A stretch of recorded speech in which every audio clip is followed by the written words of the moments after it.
누가복음 10장 25절 말씀부터 37절 말씀까지를 교독하겠습니다. 어떤 율법 교사가 일어나 예수를 시험하여 이르되 선생님 내가 무엇을 하여야 영생을 얻으리이까? 예수께서 이르시되 율법에 무엇이라 기록되었으며 내가 어떻게 읽느냐? 대답하여 이르되 내 마음을 다하며 목숨을 다하며 힘을 다하며 뜻을 다하여 주 너의 하나님을 사랑하고 또한 내 이웃을 내 자신같이 사랑하라 하셨나이다.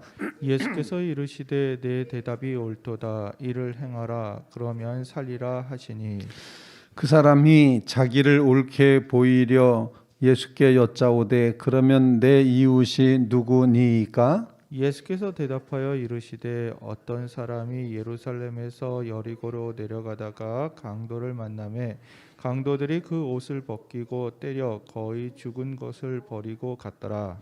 마침한 제사장이 그 길로 내려가다가 그를 보고 피하여 지나가고 또 이와 같이 한 레인도 그곳에 이르러 그를 보고 피하여 지나가되 어떤 사마리아 사람은 여행하는 중 거기 이르러 그를 보고 불쌍히 여겨 가까이 가서 기름과 포도주를 그 상처에 붓고 싸매고 자기 짐승에 태워 주막으로 데리고 가서 돌보아 주니라. 그 이튿날 그가 주막 주인에게 데나리온 2를 내어주며 이르되 이 사람을 돌보아 주라. 비용이 더 들면 내가 돌아올 때 갚으리라 하였으니 내 생각에는 이 세 사람 중에 누가 강도 만난 자의 이웃이 되겠느냐? 다 같이 이르되 자비를 베푼 자니이다. 예수께서 이르시되 가서 너도 이와 같이 하라 하시니라. 아멘. 살아계신 하나님의 말씀입니다. 2022년도 사순절을 지내면서 이제 이후로 새벽 기도에서는 누가복음을 통하여 예수님의 걸어가신 사순절 십자가의 길을 이 누가복음서를 통하여 주님의 말씀을 같이 나누는 그런 새벽을 갖게 될 것입니다.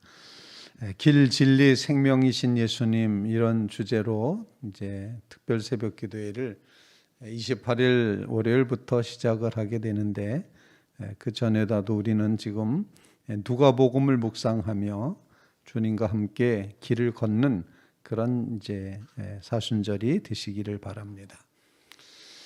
오늘 본문 말씀은 아마 이야기는 잘 아시는 누구나 다 이야기를 하실 수 있는 자비를 베푼 사마리아 사람 이야기를 하고 있습니다. 굿 사마리탄 이렇게 표현을 하는데 사마리아 사람의 이야기를 오늘 이제 보여주고 있습니다. 오늘 본문 말씀을 통해서 우리에게 기도할 제목을 나누어 함께 기도하는 그런 시간이 되시기를 간절히 바랍니다. 본문을 여러 가지로 다 해석을 하게 되지만 저는 오늘 본문 말씀을 통해서 예수님께서 하신 말씀, 예수님의 음성, 그 음성을 중심으로 함께 기도할 제목을 나눌 수 있기를 바랍니다. 예수를 시험하려고 하는 의도를 가지고 율법 교사가 본문에 보면은 일어나라고 이렇게 돼 있는 걸로 봐서 아마 다들 앉아 있었던 것 같습니다. 그런데 그가 일어나서 예수님께 질문을 던지는 거죠. 도전을 했다. 이렇게 표현할 수 있습니다. 근데 도전하는 이유는 시험하기 위해서, 예수님을 골탕 먹이기 위해서, 아니면 예수님의 가르침의 그 효과가 경감시키기 위해서 이처럼 일어나 시험을 하게 됩니다. 그때 제자가 이제 율법 교사가 묻는 질문은 선생님, 내가 무엇을 하여야 영생을 얻으리까? 율법학자들이 늘 즐겨 질문했던 그런 질문이었고, 그리고 자신들의 관점은 영생에 있다라는 사실을 보여주기 위해서 많은 청중들 앞에서, 많은 사람들 앞에서 벌떡 일어난 율법 교사가 그렇게 이제 묻습니다. 내가 무엇을 하여야 영생을 얻으리까?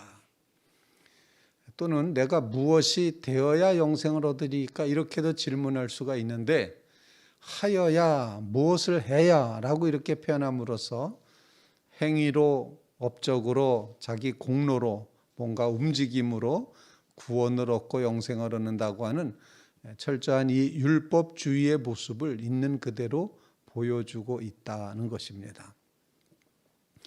하나님의 말씀대로 그대로 행해야만 구원을 받는다는 게 율법주의인데 그 율법을 연구하는 율법교사, 서기관, 바리새인 이렇게 속해 있는 바로 이런 유대 종교의 핵심 멤버 그가 일어나서 예수님께 질문하는 겁니다. 무엇을 하여야, 어떻게 해야 또는 무엇이 되어야 내가 영생을 얻겠습니까? 이렇게 질문할 수도 있는데 무엇이 되는 것이 아니라 무엇을 해야 영생을 얻겠습니까? 이렇게 행위 중심의 구원론을 가지고 예수님께 질문합니다. 예수님께서는 이 율법학자라는 사실을 알았기 때문에 이렇게 대답하시죠. 율법에는 무엇이라 기록되어 있느냐 그리고 내가 어떻게 읽느냐라는 그런 질문을 다시 예수님이 하십니다. 율법에 즉 토라에 성경에 무엇이라 기록되었으며 기록 자체는 무엇이라고 되어 있느냐 예수님은 그 기록에 대해서 어떻게 기록되어 있는지를 묻고 계시고 그 다음에 더 중요한 말씀 그것을 어떻게 읽느냐 어떻게 읽다니요? 아람어로 읽든지 또는 히브리어로 읽든지 나라 말로 읽겠죠라고 대답할 수 있는데 어떻게 읽느냐라는 이 질문은 어떻게 해석하느냐 어떻게 이해하느냐 그 말씀을 어떻게 내 삶 속에 구현시키고 있느냐라는 이제 그런 질문으로 우리가 읽을 수가 있습니다. 그래서 설교학자들은 늘 이 본문을 가르쳐서 텍스트도 중요한데 그 텍스트를 해석하는 해석의 장소가 참 중요하다. 어떻게 읽느냐 하는 게 정말 중요하다. 이렇게 늘 강조해 왔습니다. 우리의 삶에도 하나님의 말씀을 깨달아 아는 것, 무엇이라 기록되어 있는지를 아는 것 참으로 중요하다 생각합니다. 그래서 주님은 율법에 뭐라고 기록되어 있느냐라고 질문하십니다. 정말 성경 말씀에 무엇이라 기록되어 있는지를 잘 알아차리는 자리에 서게 해 주십시오. 하지만 더 나아가서 그 말씀을 어떻게 해석하고 우리의 삶에 적용해 나갈지에 대한 큰 깨달음을 우리에게도 주십시오. 이런 예수님의 말씀을 통해서 오늘 이 새벽에 첫 번째 기도 제목을 발견하게 됩니다. 말씀을 깨달아 알게도 하시고 그 말씀을 잘 해석하게도 해 주십시오. 말씀을 잘못 해석해서는 안 된다고 하는 그런 전제를 가지고 말씀이 우리에게 주고 싶은 그 하나님의 마음, 하나님의 뜻, 하나님의 시선이 가 있는 그곳을 우리가 분명히 보고 말씀을 읽고 말씀을 그렇게 해석하여 읽게 해 주십시오. 이런 간구를 주님 앞에 꼭 올려드리는 믿음의 성도들, 말씀이 내 삶 속에 살아 움직이시는 하나님의 말씀이 되는 축복을 베풀어 주십시오. 그런 간구를 주님 앞에 올릴 수 있게 되기를 간절히 바랍니다. 하나님의 말씀입니다. 그 말씀을 율법사들은 연구하였지만 연구만 했지 그 말씀을 어떻게 읽고 그 말씀을 어떻게 적용하느냐에 대해서는 하나님의 마음과 벗어나 있었다는 사실을 예수님도 알고 계셨기 때문에 무엇이라 기록되었으며 어떻게 읽느냐, 이 어떻게 읽느냐가 중요하다라고 가르쳐 주신 겁니다. 우리의 삶에 이처럼 어떻게 읽느냐라는 것, 바로 이런 질문에 주님께로부터 들었으니 주님 말씀을 잘 읽을 뿐만 아니라 그 말씀을 잘 해석하여 말씀의 뜻, 말씀의 중심이 우리의 삶 속에 그대로 이루어지게 해 주시옵소서. 말씀이 우리의 삶의 목표가 되고 소망이 되고 우리의 삶의 실천이 되고 우리의 삶의 모습이 되게 해 주십시오. 간절히 간구하는 귀한 새벽 되시기를 주님의 이름으로 부탁을 드립니다. 말씀이 문제입니다. 말씀을 잘 읽으시고 말씀을 하나님의 뜻 안에서 잘 발견하셔서 하나님의 그 말씀의 중심인 하나님의 뜻, 하나님의 마음자리, 하나님의 계획, 하나님의 섭리, 하나님의 구원하시고자 하는 그 열망의 마음, 이 인자하심과 선하심을 따라가는 믿음의 성도들 다 되시기를 주님의 이름으로 부탁을 드립니다. 주님께서 두 번째로 하신 말씀입니다. 28절 말씀에 예수께서 이르시되 내 대답이 옳도다. 이를 행하라. 그리하면 살리라. 그 말씀대로 실천하여 살아라. 이렇게 이제 말씀을 하시는 거죠. 그러면서 이 질문에 대한 대답을 들었던 율법 박사가 그 다음에 율법 박사는 말이 29절 말씀, 그가 그 사람이 자기를 옳게 보이려고 예수께 여짜오되 그러면 내 이웃은 누구이니까? 제 성경책에는 자기를 옳게 보이려고 이 글귀에다가 빨간색을 쳐놨습니다. 자기를 옳게 보이려고. 이게 율법학자들의 자기 의를 주장하는 율법주의자들의 이제 아주 병폐이기도 하고 모습이기도 하다. 아니 어쩌면 오늘날 우리 시대에 우리의 믿음도 이와 같이 자기 의를 나타내 보이려고 자기를 옳게 보이려고라고 하는 이 종교의 늪에 빠져 있지 않은가 이런 생각을 하게끔 됩니다. 자기를 옳게 보이려고. 우리가 하나님 앞에 설 때 우리는 결코 나 같은 죄인까지도 찾아와 주신 주님인 것을 기억해야 됩니다. 자기를 옳게 보이려고 아무리 포장을 해도 아무리 훌륭하게 그렇게 이제 포장을 해도 우리는 하나님 앞에 제대로 설 수가 없습니다. 이 자기를 옳게 보이려고 하는 이 태도 앞에 예수님께서는 긴 이야기를 전해 주시고 있습니다.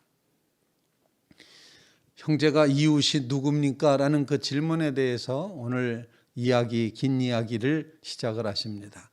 자비를 베푼 선한 사마리아 사람, 착한 사마리아 사람 이야기를 쭉 베풀고 계시죠. 아마 이 이야기를 통해서 예수님이 하시고자 원하셨던 그 말씀은 자기를 옳게 보이는 의, 그것을 주장하면서 하나님을 섬긴다고 자랑했고 이제 아주 거룩한 옷을 입고 그렇게 살았던 대제사장 또는 제사장과 레위 사람들, 이런 사람들은 정말 하나님의 본뜻의 말씀을 행하지 않고 지나가 버렸지만 율법학자들이 보기에는 자기의 의의를 결코 내세우지 않았던 사마리아 사람, 모두가 다 죄인으로 취급했던, 그리고 이방인들에 대해서는 지옥의 땔감이라고 저주했던 그런 율법학자들의 모습에서 보면은 완전 사람 취급할 수 없는 사마리아 사람이 하나님의 마음자리에 닿아서 하나님의 뜻을 실천에 옮겼다는 이야기를 쭉 하시고 있습니다. 사마리아 사람이 한 이야기를 한번 봅니다. 33절 말씀. 어떤 사마리아 사람은 여행하는 중 거기 이르러 그를 보았습니다. 그런데 보았더니 불쌍한 마음이 생겼습니다. 그리고 불쌍한 마음이 생겼지만 그냥 지나갈 수도 있었지만 그가 34절에 보면 가까이 가서 다가갑니다. 기름과 포도주로 그 상처에 붓고 싸매고 그리고는 자기 짐승을 태워서 주막으로 데리고 가서 돌보아 주니라. 하룻밤을 같이 지냅니다. 그 이튿날 주막 주인에게 데나리온 2데나리온을 주면서 이틀치의 임금을 지불을 합니다. 그리고는 그 사람에게 잘 돌보아 주라. 혹시라도 비용이 더 들면 내가 돌아올 때 갚으리라. 완전히 책임지는 그런 모습을 보여주고 있습니다. 그러면서 예수님의 질문 36절 말씀, 내 생각에는 이 세 사람 중에 누가 강도 만난 자의 이웃이 되겠느냐? 뭐 뻔한 대답 아니겠습니까? 자비를 베푼 자니이다. 이렇게 대답을 하자 예수님께서 하시는 말씀이 이제 가서 너도 이와 같이 하라. 이렇게 말씀합니다. 예수님을 시험에 들게 하려고, 예수님을 넘어뜨리려고, 곤란하게 만들려고 질문하기 시작했던 율법학자는 지금 예수님의 말씀 앞에서 완전히 녹아들고 말았습니다. 어찌할 바를 알지 못했을 것입니다.